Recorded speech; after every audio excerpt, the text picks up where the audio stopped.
ನಿಜವಾಗ್ಲೂ ನಾವು ದೇವರ ಮಾತುಗಳನ್ನು ಅರ್ಥ ಮಾಡ್ಕೊಳ್ಳೋದಕ್ಕಾಗುತ್ತಾ ಅಂತೀರ? ಆಗಲ್ಲ ಪ್ರಿಯರೇ, ಆಗಲ್ಲ. ವಾಕ್ಯ ಹೇಳುವವರು ಎಂಥವರೇ ಆಗಿರ್ಬೋದು. ಯೇಸು ಸ್ವಾಮಿ ಏನು ಹೇಳ್ತಾರೆ ಗೊತ್ತಾ?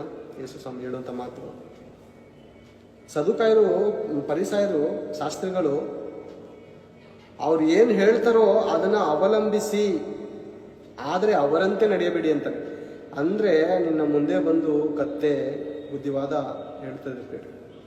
ಕತ್ತೆ ಬುದ್ಧಿವಾದ ಹೇಳುತ್ತಾ ಯಾರಿಗೆ? ಬಿಳಾಮನಿಗೆ ಕತ್ತೆ, ನೋಡಪ್ಪ ಅಲ್ಲಿ ಮುಂದ್ಗಡೆ ಹೋದ್ರೆ ನಿನ್ನ ಡೇಂಜರ್ ಪೊಸಿಷನ್ ಐತಿ ಅಂತ ಗ್ವಾಡೆಗೆ ಸೇರಿಸಿ ಬ್ರೇಕ್ ಹೊಡಿತಾರೆ ಬೇಡಿ ಕತ್ತೆ. ಹೌದಾ? ಹೌದು. ಆಗ ಈ ಮೂಢನಾದ ಯಾರು, ಕಣ್ಣು ಕಾಣದಂತೆ ಯಾರು, ತನ್ನ ಯಾರು ಬಿಳಾಮನು ಹೊಡಿತಾನೆ ಪ್ರೇರ. ಅದಕ್ಕೆ ಕತ್ತೆಗೆ ಹೊಡಿತಾನೆ, 3 ಸಾರಿ ಹೊಡಿತಾನೆ.